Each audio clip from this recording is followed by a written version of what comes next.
नमस्कार, मैं हूं विनोद कुमार शुक्ला। IF ट्रुथ पर आपका स्वागत है। तेजस्वी यादव ने नीतीश कुमार पर एक बार फिर हमला बोला है उनके स्वास्थ्य को लेकर के। विधानसभा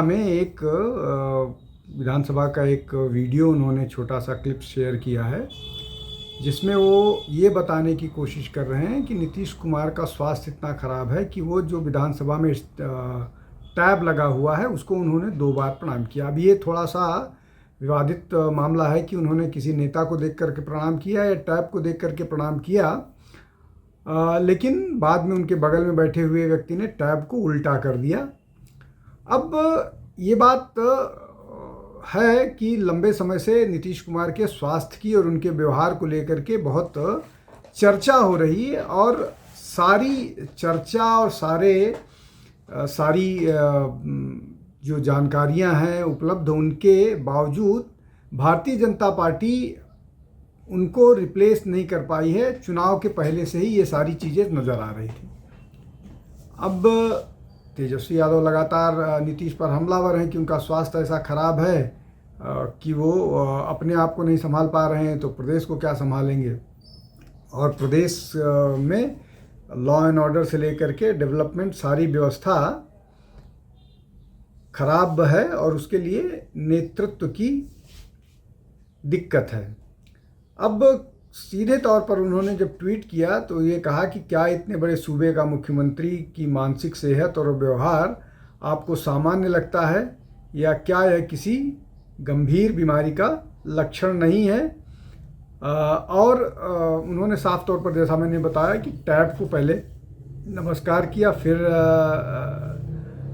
नमस्कार किया और मशीन को वापस की तरफ मोड़ दिया। तब ये एक बड़ी समस्या है। जिस तरह से वो चीफ सेक्रेटरी के सर पर गमला रखने की बात करते हैं, उसके बाद वो जो बुर्खा खींचने वाला विवाद लंबे समय तक खींचा था, तो ये सारी समस्याएं हैं। अब बीजेपी इसमें या तो समय का इंतज़ार कर रही है कि सही समय आए तब उनको कहीं किसी ऐसी जिम्मेदारी पर भेजा जाए जिससे विवाद भी ना हो और मामला सुलझ जाए। लेकिन क्या वो समय तब आएगा जब बीजेपी या बिहार सरकार जो है वो इस स्थिति में होगी कि वहाँ पर लॉलेसनेस या दुर्व्यवस्था, कुव्यवस्था का स्थिति हो जाएगी। दूसरा एक महत्वपूर्ण मसला है कि बिहार के बाद अब तेलंगाना दूसरा ऐसा राज्य बन गया है जहां जो नक्सल फ्री हो गया है। केंद्र सरकार लगातार ये कह रही है कि 31 मार्च जो है, 31 मार्च तक पूरा देश रेड टेरर फ्री हो जाएगा।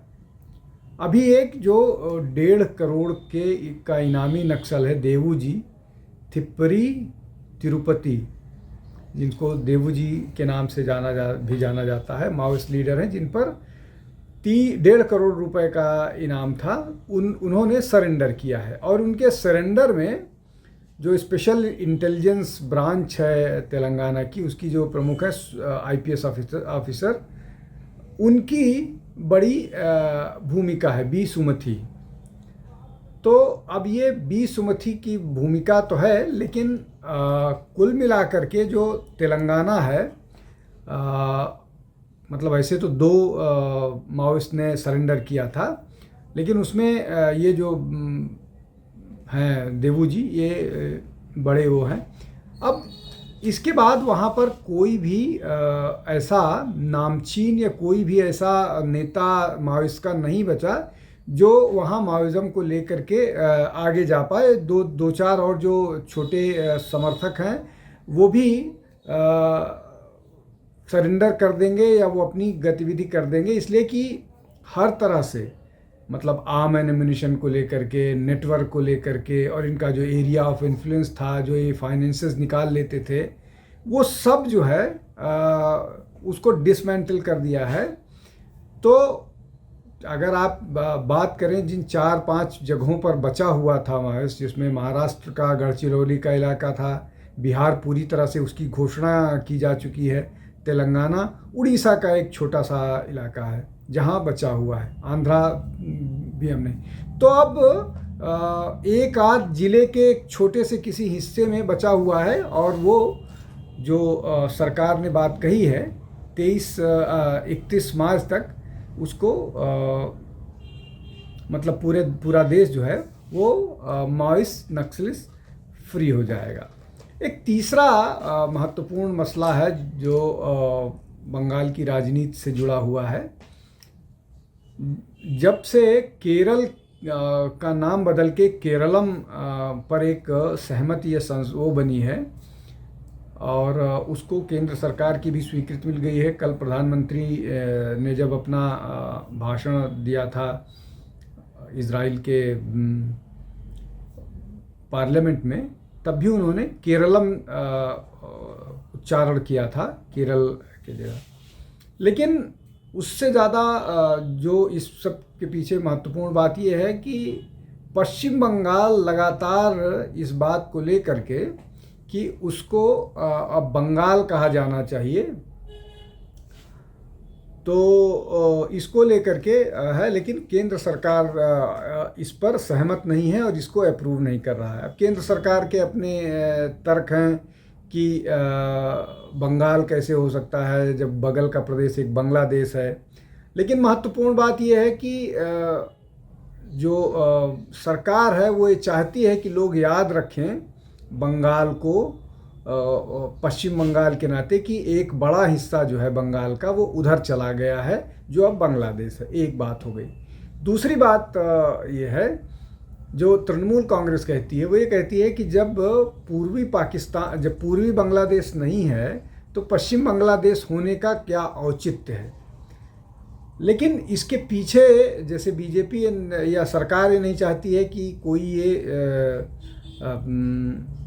भूले कि पूर्वी बंगाल और पश्चिमी बंगाल था, वैसे ही तृणमूल चाहती है कि लोग भूलें कि कोई पूर्वी बंगाल नाम का कोई वो होता था। और बेसिकली ये उनका अपना जो उनका माइनॉरिटी वोट बैंक है उसको अपीज़ करने का जो मामला है वो घूम फिर करके उसी पर जाता है। लेकिन इसको लेकर के विवाद लगातार जारी है कि ये संभव नहीं है। नाम को लेकर के इसके इंटरनेशनल रिपरकशंस होंगे, बाहर जा कर के बंगाल कैसे होगा, बांग्लादेश और बंगाल। फिर 3 नाम ऑफ़र किया गया था पश्चिम बंगाल की तरफ से कि इसको हिंदी में बंगाल बोला जाएगा, इंग्लिश में बंगाल बोला जाएगा और बांग्ला में बांग्ला बोला जाएगा। तो इस पर भी सरकार को असहमति थी कि एक ही राज्य का 3 भाषा में 3 नाम कैसे हो सकता। तो ये असहमति है और इस असहमति के दूर होने की भी बहुत कम संभावना है। लेकिन ये मामला विवाद में तब आ गया जब केरल को केरलम बनाए जाने की संस्तुति मिल गई, तो ये मामला और उठेगा। अब इन सबसे अलग एक और महत्वपूर्ण मसला है, वो ये कि प्रधानमंत्री का जो सोशल मीडिया आउटरीच है वो विश्व के किसी भी नेता से सबसे ज़्यादा बढ़ चढ़ कर हो गया। जब सोशल मीडिया के एक प्लेटफॉर्म इंस्टाग्राम पर नरेंद्र मोदी की, भारत के प्रधानमंत्री नरेंद्र मोदी के फॉलोवर्स की संख्या 100 मिलियन यानी 10 करोड़ का आंकड़ा पार हो गया और वो मौजूदा समय में वैश्विक राष्ट्राध्यक्ष, पहले राष्ट्राध्यक्ष बने जिनको ये उपलब्धि हासिल हुई कि 10 करोड़ के फॉलोअर्स उनके हो गए हैं। अब ये सब दिखाता है किस तरह से उनकी पॉपुलैरिटी है। उस पॉपुलैरिटी का सबसे सबसे अभी का जीता जागता उदाहरण है वो जब कल भाषण दे करके नरेंद्र मोदी नीचे उतरे इजराइल के संसद में अपनी भाषण के बाद, तो जो वहाँ के सांसद थे वो किस तरह से प्रधानमंत्री के साथ सेल्फी लेना चाह रहे थे, उनसे हाथ मिलाने के लिए आतुर थे ये। और जब उनको सेल्फी मिल जा रही थी या उनके साथ फ़ोटो एक क्लिक हो जा रही थी तो वो उनमें एक जो sense of contentment, pride, satisfaction दिख रहा था, उससे लग रहा था कि प्रधानमंत्री नरेंद्र मोदी का कद, प्रधानमंत्री नरेंद्र मोदी की पॉपुलैरिटी, प्रधानमंत्री नरेंद्र मोदी की जो वैश्विक छवि है वो बहुत मजबूत है, वो बहुत जिसको बोलते हैं उसके बहुत लोग चाहने वाले हैं, और ये सारी बात है। अब इस तरह से उनके मतलब चाहे उनकी ट्विटर की फॉलोइंग हो, चाहे और हो, और किसी उस पर वो देखिए, अब जैसे डोनाल्ड ट्रंप है, डोनाल्ड ट्रंप की 43 मिलियन की फॉलोइंग है, लगभग 4.5 करोड़ की। हाँ, वैसे ही राष्ट्रपति, ब्राज़ील के राष्ट्रपति लूला की 14.4 मिलियन है। तुर्की के राष्ट्रपति रेसेप तैयब अर्दोगन की 11 मिलियन की है। तो ये उस कंपैरिजन में प्रधानमंत्री को फॉलो करने वाले बड़ी संख्या में हैं, और ये उनकी सफलता है। ये भारत की एक नई जो नया डिप्लोमेटिक वो है, जो भारत की जो ग्लोबल नई छवि है, ये उसका ही रिप्रेजेंटेशन दिखता है। आज के लिए बस इतना ही। बहुत बहुत धन्यवाद। नमस्कार। हमारे चैनल आई ऑफ ट्रुथ को सब्सक्राइब कीजिए YouTube पर, इसे फॉलो कीजिए Facebook पर, Instagram पर, Twitter पर और कू पर। हमारे चैनल के बारे में फीडबैक देने के लिए हमें मेल कीजिए ioftruth.6@gmail.com पर।